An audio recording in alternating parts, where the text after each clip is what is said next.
إن الحمد لله نحمده ونستعينه ونستغفره ونؤمن به ونتوكل عليه. نعوذ بالله من شرور أنفسنا ومن سيئات أعمالنا. من يهده الله فلا مضل له ومن يضلل فلا هادي له. ونشهد أن لا إله إلا الله وحده لا شريك له. نشهد أن سيدنا حبيبنا طبيبنا طبيب ربنا وطبيب قلوبنا محمدا عبد الله ورسوله. أما بعد فقد قال الله سبحانه تبارك وتعالى في قرآن حكيم. أعوذ بالله من الشيطان الرجيم. بسم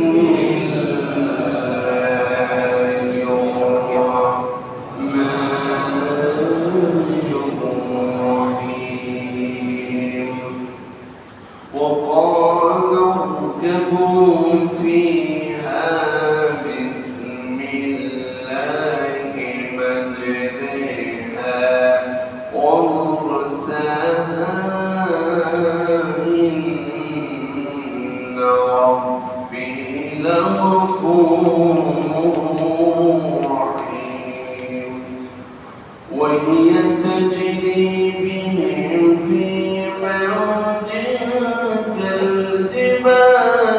ونادى نوح ابنه وكان في معزل يا بني اركب معنا ولا تكن مع الكافرين.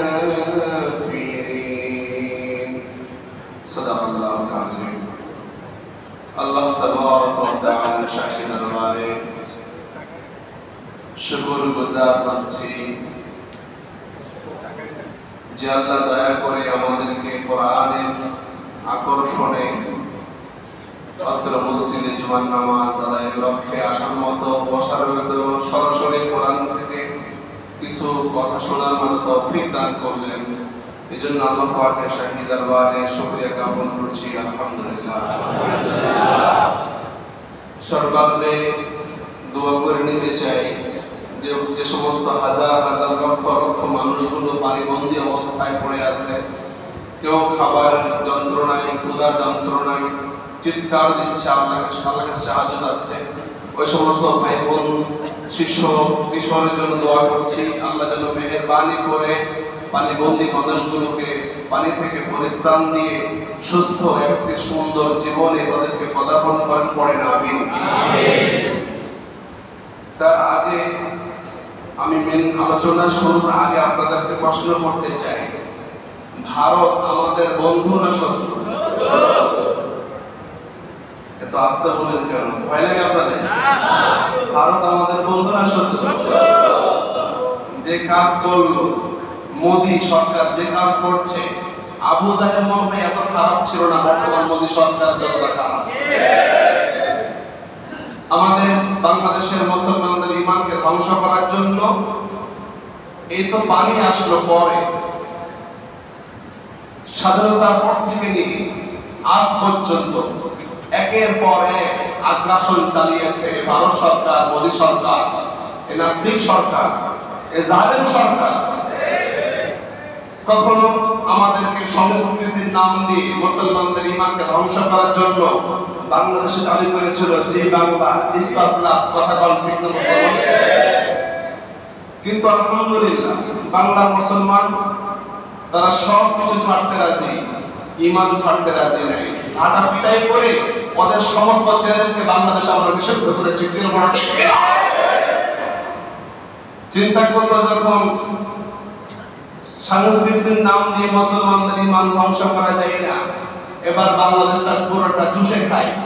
তাই তো তার তত্ত্বাবধানে আমি নাম নিচ্ছি না, সরকার বসাইল, বাংলাদেশ থেকে তেল নিল, গ্যাস নিল, আর যা ছিল বিদ্যুৎ সব নিয়ে গেল, বিনিময়ে আমাদেরকে ভারত শুধু দুশ্মনী করে গেল। কথা বল ঠিক না বেঠিক? যখন তাদের শৈলা শাসনকে আর প্রতিষ্ঠা করতে পারে নাই, এবার চিন্তা করলো বাংলাদেশকে কিভাবে ধ্বংস করা যায়। এই জন্য সে সবচেয়ে কঠোর অস্ত্র পানিকে ব্যবহার করে বাংলাদেশের মুসলমানকে নির্যাতন করতে শুরু করে দিল।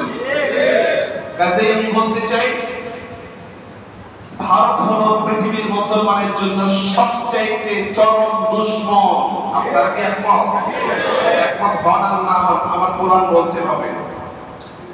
রব্বুল আলামিন বলছেন, ভারত মুশরিকরা তোমাদের সবচাইতে বড় দুশমন।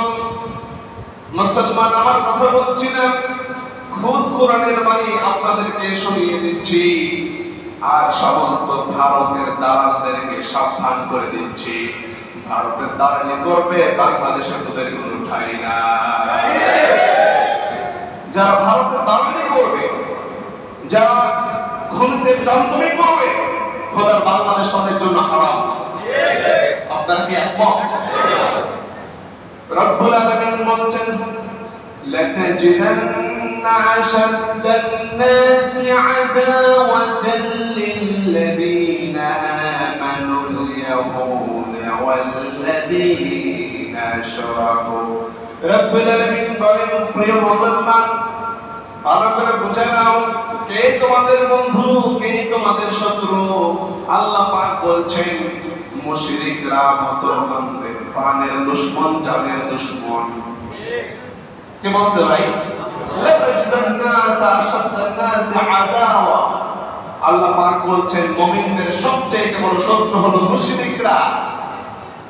আজকে আলহামদুলিল্লাহ মুশরিকদের 5 গোলামরা বাংলাদেশে বুক ফুলিয়ে ভারতের দারুণ বলার সাহস রাখে না। চিন্তা করো ঠিক না? এবার আপনাদের সামনে রব্বুল কারীমের কিছু কথা বলবো। এই যে বন্যার অবস্থা, আমার ভাইয়েরা, লক্ষ লক্ষ মা বোনেরা খাবারের যন্ত্রণায় মারা যাচ্ছে, তিলে তিলে মরতেছে। আমাদের এই অবস্থায় করণীয় কি? ভারতের সাথে আমাদের মুসলমানদের করণীয় কি? কোরআন থেকে আজকে সরাসরি বলবো, পড়ি ইনশাআল্লাহ। কার কোনো সমস্যা হচ্ছে না? কোরআন থেকে সরাসরি বলবো। ইন্ডিয়ার সাথে আমাদের কেমন সম্পর্ক থাকবে, আমাদের করণীয় কি, আজকে গোটা জাতির সামনে আজকে প্লেস করব, পড়ি ইনশাআল্লাহ। তার আগে বলেন, ভারত আমাদের বন্ধু না শত্রু? শুধু কি শত্রু না জানের শত্রু? জানের শত্রু, এটা মূল কথা। এবার আসুন, পারিবর্তী মুসলমানদের জন্য আল্লাহ পাক কিছু করণীয় বলেছেন। রব্বুল কারীম আমাদেরকে একটু স্মরণ করাচ্ছেন। তাকিয়ে দেখো, জমিনের মধ্যে বৃষ্টি নাযিল করে একজন, তিনি কে? আল্লাহ। আবার রব্বুল আলামিন বলছেন, এই তো সাধারণ বন্যা, কিন্তু এর আগে হযরত নূহ আলাইহিস সালাতু ওয়াস সালামের জামানায় রব্বুল কারীম একটা বন্যা দিয়েছিলেন। ওটা কোনো দেশের বন্যা ছিল না, ওটা ছিল তামাম দুনিয়ার জন্য বন্যা। সব জায়গায় পানি, এত পানি, বৃষ্টির পানি নাযিল হয়, আবার পানি থেকে নিচ থেকে পানি উদ্গত হয়, আবার নদীর পানিগুলোকে আল্লাহ রাব্বুল আলামিন সারা দুনিয়ার মধ্যে প্রচার করে দেন, ছড়িয়ে দেন। তিনও পানি এক মিলিত হয়ে গোটা দুনিয়া যখন প্লাবিত হয়ে গেল, নূহ আলাইহিস সালাতু ওয়াস সালাম আল্লাহর কাছে দোয়া করেন, আল্লাহ আমাদের বাঁচাও। হযরত নূহ আলাইহিস সালাতু ওয়াস সালামকে আল্লাহ পাক একটা কিস্তি বানাতে বলেছিলেন, নৌকা বানাতে বলেছিলেন। ওই নৌকায় যারা চড়েছেন, রব্বুল কারীম তাদেরকে নাজাত দিয়েছেন। ও মুমিন মুসলমান, কিভাবে আল্লাহ পাক নাজাত দিল? আল্লাহ পাক বলেছেন ভাবে, ওয়াকিলা ইয়া আউযু বিল্লাহি মাকি ওয়া ইয়া সামাউ আqli'i ওয়া qidal মা ওয়া qudiya al-amru ওয়াস্তাওat 'ala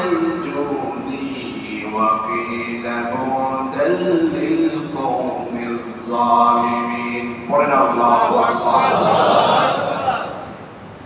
আল্লাহ পাক জমিনকে বললেন, ওরে জমিন, নূহ আলাইহিস সালাতু ওয়াস সালাম সহ তার সাথী বর্গরা এবার নৌকার উপরে চলে গিয়েছে। আর যত পৃথিবীর মধ্যে স্বৈরাচার ছিল সবগুলোকে ধ্বংস করে দিয়েছি। এখন পৃথিবী জমিন তুমি কাজ করো, তোমার বুকে যতগুলা পানি আছে সমস্ত পানি তুমি শুষে নাও। বলেন আল্লাহু আকবার। বাংলাদেশে যে পানি আজকে প্লাবিত হয়েছে, আল্লাহর শক্তি আছে কিনা বলেন? যে আল্লাহ অর্ডার করলে জমিন সমস্ত পানিকে গিলে ফেলতে পারবে এমন শক্তি আল্লাহ আছে না নাই? এই জন্য গোটা জাতিকে বলছে, আমি লক্ষ্য করেন আল্লাহ পাক আসমানকে বললেন, আসমান তুমি বাড়ির বৃষ্টি বর্ষণ বন্ধ করে দাও। জমিনকে বললেন, তুমি সব পানিগুলো শুষে নাও। এই জন্য মুসলমানদের এক নম্বর করণীয় হলো সমস্ত মুসলমানকে আল্লাহর উপর ভরসাকারী হতে হবে, আল্লাহকে স্মরণ করতে হবে, আল্লাহর কাছে আশ্রয় চাইতে হবে।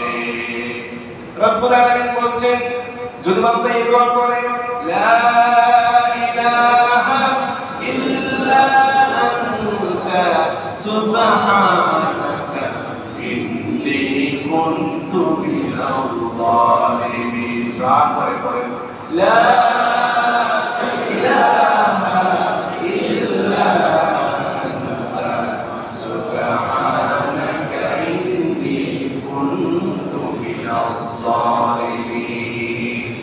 বাংলাদেশের মুসলমান আল্লাহকে স্মরণ করে প্লাবিত অবস্থায় যদি এই দোয়াটা করে, আল্লাহকে স্মরণ করে, আল্লাহর কসম আল্লাহ পাক বলছেন, পতিত হযরতে নূহ আলাইহিস সালাতু ওয়াস সালামকে আমি বাঁচিয়েছি, ইউনূসকে আমি বাঁচিয়েছি এবং গোটা পৃথিবীর মুসলমানকে আমি বাঁচাবো বলে আমি আল্লাহ পাক ওয়াদা করলাম। সুবহানাল্লাহ। এক নম্বর কোটি মুসলমানদের জন্য এই দোয়াটা বেশি থেকে বেশি বলা। দুই নম্বর করণীয় হলো, বন্যা হলে আমরা সবাই প্রাণ নিয়ে যাই। আলহামদুলিল্লাহ, মুসলমানদের এই যে সম্প্রীতি, ভালোবাসা, এটা অবশ্যই গ্রহণযোগ্য ভালোবাসা। কিন্তু এই অবস্থায় যে সমস্ত ভাইয়েরা প্রতিদিন মারা যাচ্ছে, তাদেরকে উদ্ধার করার জন্য রাষ্ট্রীয়ভাবে আসবাবপত্র থাকা, নৌকা থাকা, বোট থাকা, স্পিড বোট থাকা, কিন্তু বাংলাদেশের সরকারের কাছে দুর্যোগ ত্রাণ মন্ত্রণালয় আছে, কিন্তু দুঃখজনক হলো সত্য, যখনই বন্যা আসে কিছু প্যাকেট দিয়ে মানুষকে দেখানোর জন্য বন্যাকে হাতে দেয় আর কয়েকটা সেলফি তুলে ওদের ডিউটি শেষ করে দেয়। বলেন ঠিক না ঠিক? প্রিয় মুমিন মুসলমান, দুর্যোগ ত্রাণ মন্ত্রণালয় তারা উদ্যোগে সরকারিভাবে হাজার হাজার যদি স্পিড বোট থাকতো, তাহলে এতগুলা মানুষ আজকে মরার কবলে যেতে হতো না। কথা বলেন মুসলমান, ঠিক না ঠিক? এই জন্য আমাদেরকে আসবাবপত্র, নৌকা, স্পিড বোট সরকারিভাবে থাকা দরকার ছিল। বর্তমান সরকারকে বলছি, আপনার এই সমস্ত বিষয়ে অবশ্যই দ্রুত ব্যবস্থা নেবেন। এরপরে আল্লাহ পাক বলছেন, তোমাদের তিন নম্বর করণীয় হলো মানুষগুলোকে আশ্রয় দেওয়া। মানুষগুলোকে আশ্রয় দেওয়া। অনেকের বাড়ি ছাদের বাড়ি নয়, অনেকের বাড়ি মাটির বাড়ি কিংবা টিনের বাড়ি, সব বাড়িতে তলিয়ে যায়। কিন্তু কিছু কিছু মানুষের বাড়িকে আল্লাহ তাআলা পাকা বাড়ি করিয়েছেন। ইচ্ছা করলে মানুষকে আশ্রয় দিতে পারে। যে সমস্ত মানুষগুলা মানুষের বিপদে পাশে দাঁড়ায় না, আশ্রয় দেয় না, ওরা মানুষরূপী জানোয়ার ছাড়া কিছুই নেই। ঠিক না? আল্লাহ পাক তাই তো বলছেন, দুনিয়ার অনেক মুসলমান, প্রত্যেক মুসলমান যারা পানিবন্দী অবস্থায় পড়ে আছে, তোমরা সবাই তাদের পাশে দাঁড়িয়ে যাও। ইরহামু মান ফিল আরদি, জমিনের মধ্যে যারা খারাপ অবস্থায় আছে তাদের প্রতি রহম করো, তাদেরকে আশ্রয় দাও, তাহলে ইয়ারহামকুম মান ফিস সামা, আসমান ওয়ালা তোমাদের প্রতি রহমত করবে। সুবহানাল্লাহ। শুধু তাই না, হযরতে রাসূল করিম জনাবে মুহাম্মদুর রাসূলুল্লাহ, আওয়াজ করে বলেন সাল্লাল্লাহু আলাইহি ওয়াসাল্লাম, তিনি যখন কাবা শরীফ থেকে হিজরত করে মদিনায় আসলেন, তো যারা আনসার ছিল, মদিনার সাহাবী ছিল, তাদের আচরণ কেমন ছিল? আল্লাহ পাক খুব কোরআনে বলছেন এভাবে, والذين تبوأوا الدار والإيمان من قبلهم يحبون من هاجر إليهم। আল্লাহ পাক বলছেন যে সমস্ত মুহাজিররা মদিনায় গেলেন, মদিনার মুসলমানগণ তাদেরকে আশ্রয় দিলেন, তাদেরকে সম্পত্তি গুলো অর্ধেক রেখে অর্ধেক ভাইদের জন্য লিখে দিলেন। যার দুইটা বউ ছিল, একটা বউকে তালাক দিয়ে নিজের বিবির সাথে সাহাবীদের বিবাহ দিয়ে দিলেন। এভাবে সবাই একজন আরেকজনের পাশে দাঁড়িয়ে গেল। সুবহানাল্লাহ, আমরা তো সেই মুসলমান, আজকে আমরা ভুলে গিয়েছি মুমিন মুসলমান। এই জন্য যারা পানিবন্দী অবস্থায় পড়ে আছে সবার পাশে দাঁড়ানোর দরকার আছে না নেই? আজকে কবে আছে না নেই? প্রিয় মুমিন মুসলমান, কেমন করে পাশে দাঁড়াবেন? আল্লাহ পাক বলছেন ওয়াতাআওয়ানু আলাল বিররি ওয়াত তাকওয়া। ও মুমিন মুসলমান, তাকিয়ে দেখো, যখন তাদেরকে প্রাণের জন্য খাবার সামগ্রী কেনার জন্য টাকা পয়সা দানের যখন শুরু হয়, এক ভাই 10 টাকা দিল, আর এক ভাই চিন্তা করবে ও 10 টাকা দিয়েছে, আমি 10 টাকা দেব, আমি 20 টাকা দেব। এইভাবে কম্পিটিশন করে করে তাদের পাশে দাঁড়াতে হবে। ওয়ালা তাআওয়ানু আলাল ইসমি ওয়াল উদওয়ান। আরে পুরো কপালে জাতি আমরা মুসলমান, এক ভাই বিপদে পড়ছে তার পাশে আমরা দাঁড়াই না, কিন্তু যখন গানের মঞ্চ আসে, যাত্রার প্যান্ডেলের জন্য খরচের জন্য লোক আসে, তার হাতকে শক্তিশালী করার জন্য বড় অঙ্কের টাকা দেয়, কিন্তু যে সমস্ত ভাইরা চিৎকার করে বলছে আমাদের বাঁচাও, আমাদের বাঁচাও, আমাদের ঘর নাই, বাড়ি নাই, কিছু নাই, আমাদের বাঁচাও, আমরা মুসলমান আজকে স্বতঃস্ফূর্তভাবে দাঁড়াতে পারি না। এটা আমাদের জন্য লজ্জাজনক। এই জন্য ইনশাআল্লাহ সবাই মিলে তাদের পাশে দাঁড়াতে রাজি আছি না ইনশাআল্লাহ? এরপরে আল্লাহ পাক বলছেন তোমরা তাদেরকে সুন্দর পানি, বিশুদ্ধ পানি সরবরাহ করো, তাদের কাছে পৌঁছাইয়ে দাও। কারণ যখন বন্যা হয় সমস্ত পানিগুলা ঘোলাটে হয়ে যায়, ওই পানি দেহের জন্য, শরীরের জন্য বড় উপকারী। এই জন্য মুসলমানদেরকে বলছেন তোমরা বিশুদ্ধ পানির ব্যবস্থা করবা। এরপরে আমরা যেভাবে পারবো তাদের পাশে দাঁড়াবো। যারা ডক্টর আছেন, অনেক ভাই বোন অসুস্থ, কিশোররা মারা যাচ্ছে, শিশুরা মারা যাচ্ছে, যারা ডক্টর আছেন তাদেরকে বলছি টিম নিয়ে তাদের পাশে আপনারা দাঁড়ান। আল্লাহর কসম, এটা অনেক বড় ভালো কাজ। আল্লাহ পাক রাসূলকে আল্লাহ পাক বলছেন, নবী গো, জান্নাতুল ফিরদাউসে তারাই ঢুকবে যারা আমলে সালেহা করবে। সুবহানাল্লাহ। প্রিয় বন্ধুগণ, যারা আমরা যাই, খাবার নিয়ে যাই, পানি নিয়ে যাই, কিন্তু আমাদের উচিত হবে মোমবাতি শুদ্ধ নেওয়া। কারণ ওই এলাকায় বিদ্যুৎ না থাকায়, পোল না থাকায় বিদ্যুৎ নাই, ধুধু অন্ধকার। এই জন্য আমাদের করণীয় হলো যে আমরা ত্রাণ নিয়ে যাবো, আমরা যেন মোমবাতি নিয়ে যাই।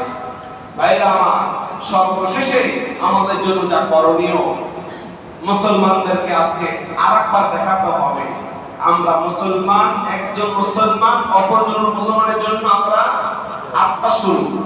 আমার রাসূল বলেছেন আল মুসলিম কাজাসাদিন ওয়াহিদ।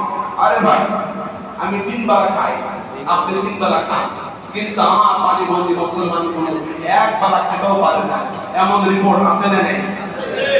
আমার রাসূল বলেছেন মুসলমান নামাজ পড়লেও কি মুসলমান বলবা না, হজ করলেও কি মুসলমান বলবা না, জিহাদে শামিল হয়েছে ওকে মুসলমান করবো না, যতক্ষণ পর্যন্ত সে এই ধারণা চিন্তা না করবে আল মুসলিম কাজাসাদিন ওয়াহিদ।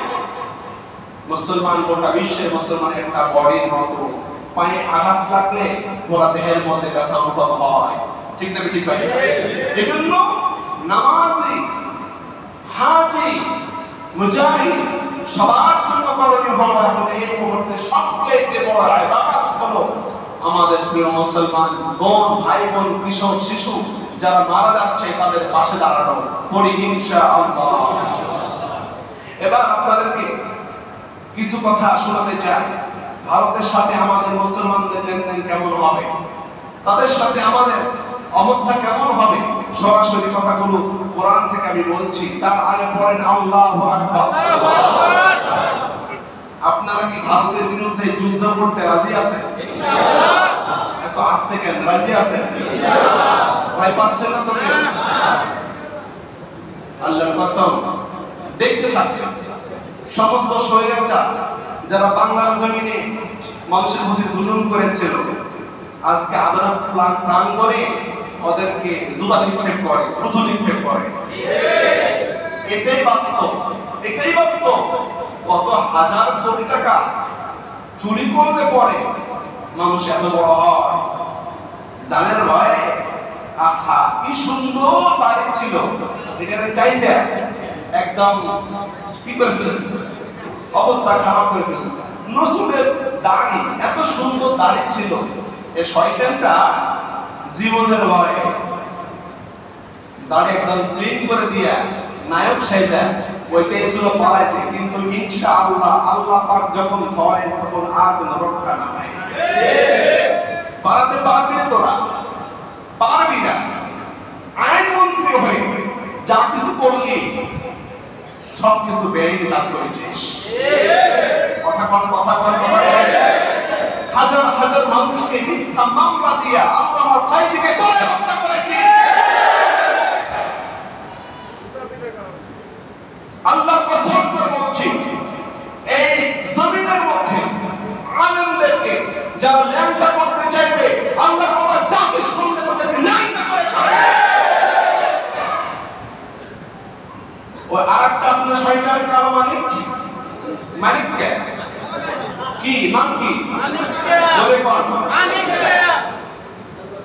ও নাকি জাস্টিস, ও নাকি বিচারপতি। কেমন বিচারপতি?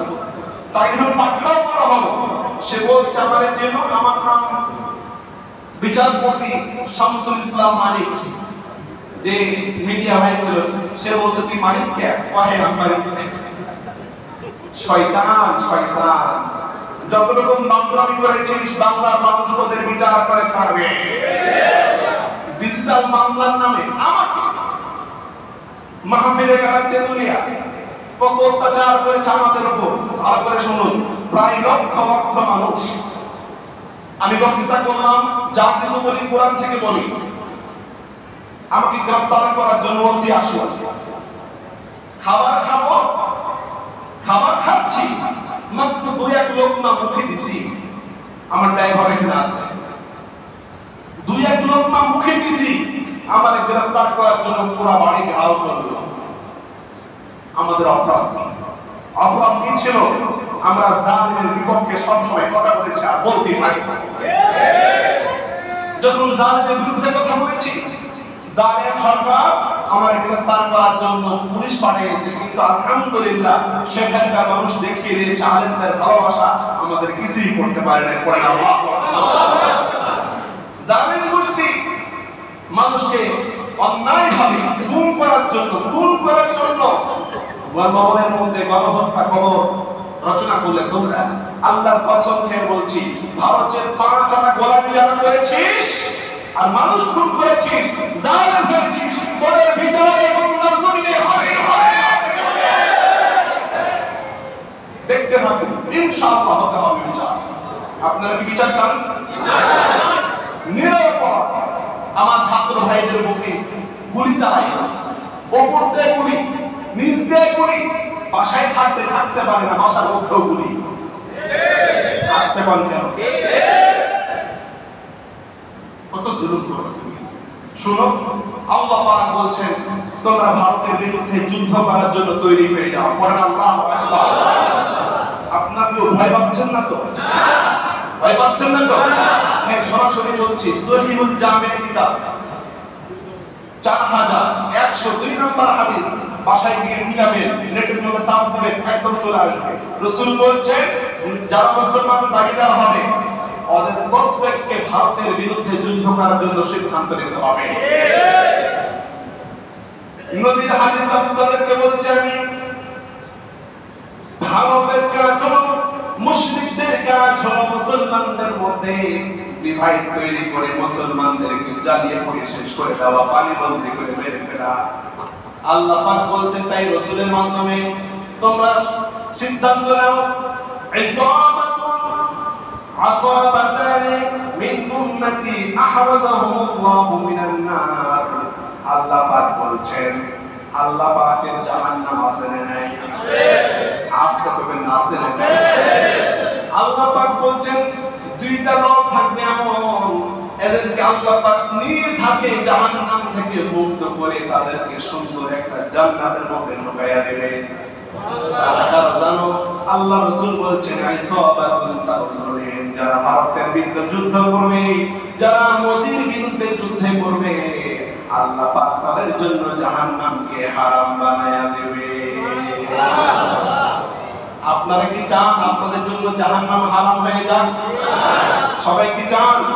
তাহলে মুসলমানদেরকে হিন্দুস্তানের বিরুদ্ধে যুদ্ধ করার জন্য তৈরি হতে হবে। চিন্তা করুন, ঠিক কি না? আরেক দলের কথা রাসূল বললেন, নাসাই শরীফের হাদিস, হুজুর বলছেন আইসাবাতুন তাকুনু মা ঈসা ইবনে মারইয়াম, যারা হযরত মারইয়ামের ছেলে ঈসার সাথে দাজ্জালের বিরুদ্ধে লড়াই করবে, আল্লাহ পাক তাদের জন্য জাহান্নামকে হারাম বানিয়ে দিবে। সুবহানাল্লাহ। আমার রাসূল এই কথা বললেন, বলে চুপ রইলেন, একদম চুপ, সাইলেন্ট। কতক্ষণ পর নিচের থেকে আমরি দিয়া হুজুর কাঁদলেন, একটু পর হুজুর হাসলেন, পড়েন আল্লাহু আকবার। সাহাবায়ে কেরাম প্রশ্ন করলেন, ইয়া রাসূলুল্লাহ, এই যে আপনি হাসলেন আবার কাঁদলেন, কারণটা কি বুঝলাম না গো রাসূল। হুজুর বলছেন, সাহাবীরা এই হাদিস বলার সময় চুপ হইলাম এই কারণে, আমি দেখতে পাচ্ছি, আমি রাসূল যা দেখি তোমরা তা দেখতে পাও না। আল্লাহ পাক ভারতের যুদ্ধের কথা আমাকে স্বচক্ষে দেখে ফেললেন। আমি দেখলাম হাজার হাজার মুসলমান রক্তের উপর দিয়ে লাশগুলা বয়ে যাচ্ছে। মুসলমানদের এমন অবস্থা দেখে আমি রাসূল কাঁদলাম, আর আমি মুচকি হাসি মারলাম এই কারণে, যদিও হাজার হাজার লক্ষ লক্ষ মুসলমান ভারতের বিরুদ্ধে যুদ্ধ করে লড়াই করে শহীদ হবে, কিন্তু শেষ পরিণাম মুসলমানদের বিজয় হয়ে যাবে। হযরত আবু হুরায়রা বলেন, হুজুর আপনার কাছে রিকোয়েস্ট করি, আপনি দয়া করে আমার জন্য আমার নামটা ধরে দোয়া করেন, আমি যেন আবু হুরায়রা ভারতের বিরুদ্ধে লড়াই করতে পারি। বলেন আল্লাহু আকবার। হযরত আবু হুরায়রাকে বললেন, ওগো আবু হুরায়রা, তোমার হায়াত মনে হয় কোনদিন হবে না, তবে মনে রেখে দিও, এই লড়াই যারাই শাহাদাত বরণ করবেন, যারাই শহীদ হবেন, আল্লাহ রাব্বুল আলামিন তাদেরকে শাহাদাতের মর্যাদা দান করে দেবে। প্রিয় বন্ধুগণ, আমার রাসূল বলেন, তবে এমন সময়, যে সময় ভারতের সাথে মুসলমানদের যুদ্ধ হবে, এমন সময় গোটা বিশ্বের মধ্যে মুসলমানদের মধ্যে দুই ভাগ তিন ভাগ হবে। এক ভাগ সরাসরি যারা মসজিদে নামাজ পড়তে এসেছেন, আপনারা কি সরাসরি ভারতের বিরুদ্ধে রাসূলের হাদিস অনুযায়ী যুদ্ধ করতে রাজি আছেন? ইনশাআল্লাহ। হাত তুলেন সবাই, লিল্লাহি তাকবীর, লিল্লাহি তাকবীর। আমার রাসূল বলেন, তাকিয়ে দেখবা, তোমার পিছনে নামাজ পড়বে, তোমার পিছনে ইক্তেদা করবে, কিন্তু তিন শ্রেণীতে মুসলমান ভাগ হয়ে যাবে। এক ভাগ সত্যি সত্যি আল্লাহ তাআলা রাসূলের কথাকে অনুসরণ করে ভারতের বিরুদ্ধে অস্ত্র ধারণ করবে, আর এক দল থাকবে মুসলমান নামধারী, ওরা ভারতকে পাঁচ হাজার গোলামি করবে।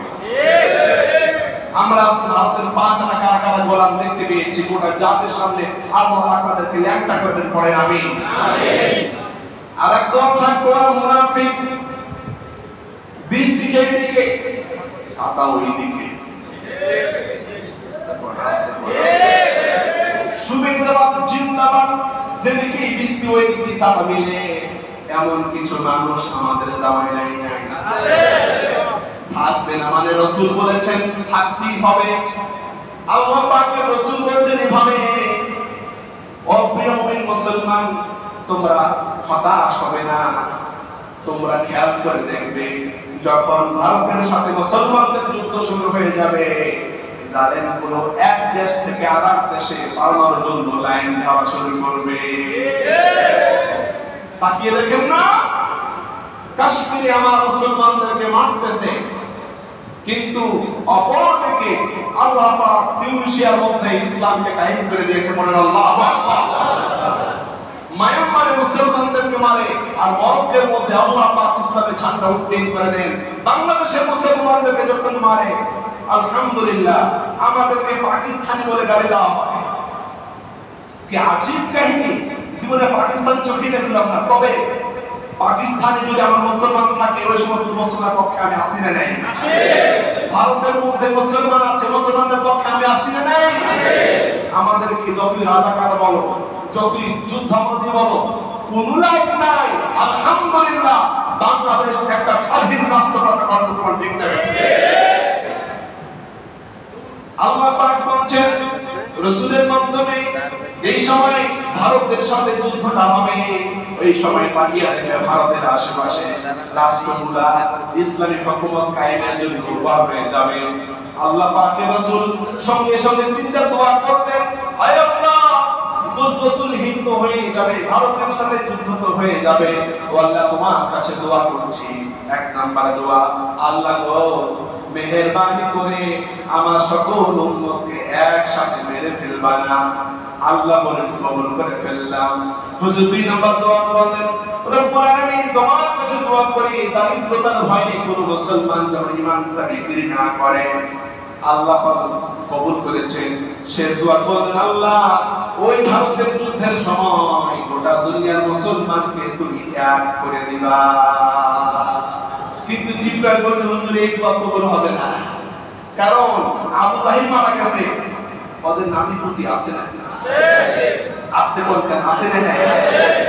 এই দোয়া কবুল হয় না, কারণ আবু জাহিলের নাতি পুতি থাকতেই হবে, নতুবা ফাইনাল খেলা হবে না। আমাদেরকে বলছে এই আসো খেলা হবে। আরে আবু জাহিলের নাতি পুতি না থাকলে খেলবো কেমনে? আলহামদুলিল্লাহ বাংলার মুসলমান ফাইনাল খেলা কেমনে করতে হয় দেখিয়ে দিয়েছে। প্রিয় মুমিন মুসলমান, এইজন্য গোটা জাতিকে রাসূলের কাছে রাসূলের কথা শোনাতে হবে। আমি হুযাইফাতুল ইয়ামানের কথা বলছি, কিতাবুল ফিতান বাসায় গিয়ে হাদিসটা মিলাবেন। আল্লাহ পাকের রাসূল বলছেন, খারাবুল হিন্দি মিনাস জিন, পড়েন আল্লাহু আকবার। এমন একটা সময় আসবে, এই চ্যালেঞ্জ করে বলছি, নবীর হাদিস সামনে রেখে চ্যালেঞ্জ করে বলছি, ভারতকে টুকরা টুকরা করে দেবে মুসলমানরা। তাকিয়ে দেখছো, তাকিয়ে দেখছো আজকে গোবরের যে শাস্ত্র চীন, আমার রাসূল বলছেন চীন দিয়া, চীন দেশ দিয়া ভারতে শক্তিকে টুকরা টুকরা করে জমিনের মধ্যে আল্লাহ মিশিয়ে করেন। আল্লাহু আকবার। প্রতিনিয়ত করোনার পরে প্রতিনিয়ত প্রতি মাসে 2 লাখের উপরে চীনে মুসলমান হচ্ছে। সুবহানাল্লাহ। দলে দলে মুসলমান হচ্ছে। ইনশাআল্লাহ নবীর হাদিস সত্যি হবে। টুডে এন্ড টুমরো আপনার ওয়েবসাইটে দেখতে পাবেন আমার রাসূল যা বলেছেন, আমার রাসূল কোনদিন মিথ্যা কথা কয় নাই। এখন আপনারা কি করবেন? হ্যাঁ, আমাদের বিরতি শুনেন। আল্লাহ পাক ভারতের বিরুদ্ধে যুদ্ধ করার জন্য আমাদেরকে একটা আয়াত শোনালেন। আল্লাহ পাক সূরা আনফালের 46 নম্বর আয়াতে আল্লাহ পাক বলছেন এভাবে, ওয়াতিউল্লাহা ওয়া রাসূলাহু ওয়া লা তানাবাযু ফাতাফশালু ওয়া তাযহাবা রিহুকুম ওয়াসবিরু ইন্নাল্লাহা মা'আস সাবিরিন। আল্লাহ পাক বললেন ভারতের বিরুদ্ধে অবশ্যই যুদ্ধ করতে হবে, মুশরিকদের সাথে যুদ্ধ করতেই হবে। মুসলমান তোমাদেরকে বলছে আপনি আল্লাহ, আল্লাহর আইন মানার দরকার আছে না? আছে। রাসূলকে অনুসরণ করার দরকার আছে। আছে। আমি বাংলাদেশের মুসলমানদেরকে লক্ষ্য করে বলছি, স্বাধীনতা তো হয়ে গেল, 53 বছর পার হয়ে গেল, বিএনপি আসলো, জাতীয় পার্টি আসলো, কত দল ক্ষমতায় আসলো, বাংলাদেশের মানুষ তাকে দেখলো, আসলে আর পরে কি 50টা বছর দেখলেন, আল্লাহ পাক বলছেন তোরা একবার দেখিয়ে দে ইসলামকে ক্ষমতায় বসিয়ে দে। আমরা কি ইসলাম ক্ষমতায় বসুক আমরা কি চাই? এই সবাই কি চায়? দুনিয়ার তন্ত্র বাংলাদেশের জন্য, বাংলাদেশের মুসলমানদের জন্য কি করবে আমরা দীর্ঘ 50 বছর ধরে দেখতে পেলাম। এবার আমরা দেখতে চাই কোরআন আইন সংসদে কায়েম হলে তার সুফল কেমন হয় বাংলার মুসলমান এটা দেখতে চায়। আল্লাহ পাক বলেন শোনো, তোমরা যারা ভারতের বিরুদ্ধে লড়াই করবে তোমাদেরকে বলছি ওয়াতাকিউল্লাহ ওয়া রাসূলাহু ওয়া লা তানাযাউ। এই মুসলমানের বাচ্চারা শোনো, আল্লাহ পাক বলেন রাসূলকে মানবা, আল্লাহকে মানবা, আল্লাহর দ্বীনকে এর জন্য চেষ্টা করবা, কিন্তু ওয়ালা তানাযাউ পরস্পরের মধ্যে কিলাকিলি করবা না। আমাদের মধ্যে কিলাকিলি নাই আছে? কে আহলে হাদিস, কে হানাফি, কে শাফি, কে মালিকি, কে উম্মাহ, কে তাবলিগ, কোনো ডিভাইড আমরা করতে চাই না। আমরা এক হয়ে ঝগড়া মুক্ত বাংলাদেশ চাই। আল্লাহ পাক বলেন এমন সময় ভারতের বিরুদ্ধে লড়াই করবে, এই সময় তোমরা যদি ঝগড়া করো ওয়ালা তানাযাউ, আগে তো বললেন তোমরা ঝগড়া করবে না, এরপর তোমরা যদি ঝগড়া করো ফাতাফশালু, আল্লাহ পাক বলেন তোমরা ছিন্ন বিচ্ছিন্ন হয়ে যাবা। যে বিজয় হাজার হাজার লক্ষ লক্ষ মানুষের রক্তের উপর দিয়া আমাদের সামনে আসলো, যে স্বাধীনতা আসলো, আমরা যদি এখন বিভিন্ন দাবির নাম দিয়া কেউ চিন্তা করে সচিবালয় ঘেরাও করবো, ঠিক না বেঠিক? 15 বছর তোমাদের দাবি করেছিল, তোমাদের জিজ্ঞাসা করে আনসার ভাইরা 15 বছর হাজার হাজার লক্ষ লক্ষ মানুষকে মেরে ফেলার সময় তোমাদের জালিম সরকারের কাছে তোমার দাবি ছিল না কেন? মাত্র তারা ক্ষমতায় আসলো, এখনই সচিবালয় ঘেরাও করে আমাদের দাবি মানতে হবে, এই ধরনের ভাঙবাজি বাংলাদেশে করবে না। কথা তো ঠিক না ঠিক? আল্লাহ পাক বলেন যে বিজয় তোমরা এনেছো ওয়ালা তানাযাউ, সময় তো শেষ হয়ে যাচ্ছে, বলবো তো এখন বলবো, কোনো সমস্যা হবে না তো? আল্লাহ পাক বলেন যে বিজয় তোমরা এনেছো এই বিজয় তোমাদের থেকে যেন হাত ছাড়া না হয়ে যায়। ওয়ালা তানাযাউ, পরস্পরের কোনো দাবি দেওয়া এখন দরকার নাই, রাষ্ট্র সুন্দরভাবে সচল হোক। এরপরে প্রত্যেকটা জালেমকে আলেমদেরকে যেভাবে গলার মধ্যে বেড়ি দিয়া মাজার মধ্যে রশি দিয়া যেভাবে আলেমদেরকে টেনেছে মানুষরা কেনেছে, এমন একটা সময় আসবে ইনশাআল্লাহ কদিন পরে প্রত্যেকটা জালেমকে টেনে চলে ফাঁসির কাছে ঝুলিয়ে দেওয়া হবে ইনশাআল্লাহ। এই সরকারকে আপনারা শক্তিশালী করেন, ডিভাইডেড রুলের মাধ্যমে নষ্ট করিয়েন না। ওরা তানাযাউ, পরস্পরের মধ্যে যুদ্ধ করিয়েন না। ইনশাআল্লাহ জালেমদের বিচার বাংলাদেশে হবে। আবার আল্লামা সাইদির কথা বলছি, জালেমরা পালাবার জন্য ইঁদুরের গর্ত খুঁজে হবে না। আস্তে কথা ঠিক না ঠিক? আল্লাহ পাক বলেন ওয়ালা তানাযাউ, তোমরা পরস্পরে তোমরা এখন ঝগড়া করবা না, যদি করো ফাতাফশালু, বিজয় হাত ছাড়া হয়ে যাবে।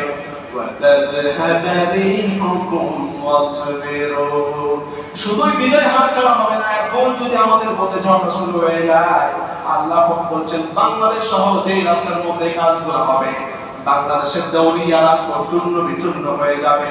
কাজেই গোটা জাতিকে বলা হয়েছে অস্থির। তোমার কি দরকার? তোমার জাতীয়করণ দরকার, আনসার বাহিনী, শোনো অস্থির, সবর করো। তোমার কি দরকার? তোমার কি দাবি? অস্থির, একটু ওয়াইট করো, ধৈর্য ধারণ করো। ইনশাআল্লাহ ইনসাফ ও আদালতের মাধ্যমে প্রত্যেকের দাবি নিশ্চিত করা হবে বাংলাদেশে। আল্লাহ পাক তাই বললেন যদি এই কাজ করতে পারো, ইন্নাল্লাহা মা'আস সাবিরিন, নিশ্চয় আমি আল্লাহ পাক যারা সাবের করবে সুন্দর সুন্দর একটা রাষ্ট্র উপহারের জন্য আমি আল্লাহ নিজেই তাদের পাশে আছি। বলেন সুবহানাল্লাহ। আবার আল্লাহ পাক বলছেন যাদেরকে মানুষই মনে করা হতো না, ইন্ডিয়ার আগে ভারতের যুদ্ধের আগে এমন অবস্থা হবে কোরআনে আল্লাহ পাক বলেছে। বলেন আলহামদুলিল্লাহ। আপনাদের সামনে আমি শুধু ডাক্তারের কাজ করছি, আল্লাহ পাক যা বলেছেন আমি আপনাদের সামনে প্লেস করছি। আল্লাহ পাক বলছেন ছোট্ট ছোট্ট পুত্র যাদের দাবি, যাদের কথা কেউ শুনে নাই, যখন দাবি চাওয়া হয়েছে শুধু গুলি করেছে, ভয় দেখিয়েছে, মামলা মোকদ্দমা দিয়েছে, মানুষকে মিথ্যা মামলা দিয়ে 10-12 বছর 15 বছর আপন বাড়িতে ঘুমাইতে দেয় নাই। যারা এমনটা করেছে, শোনো শোনো, আমি আল্লাহ পাক বলছি অনুরুদ আন নাকুনা আলা আল্লাযীনা ইসতুদঈফু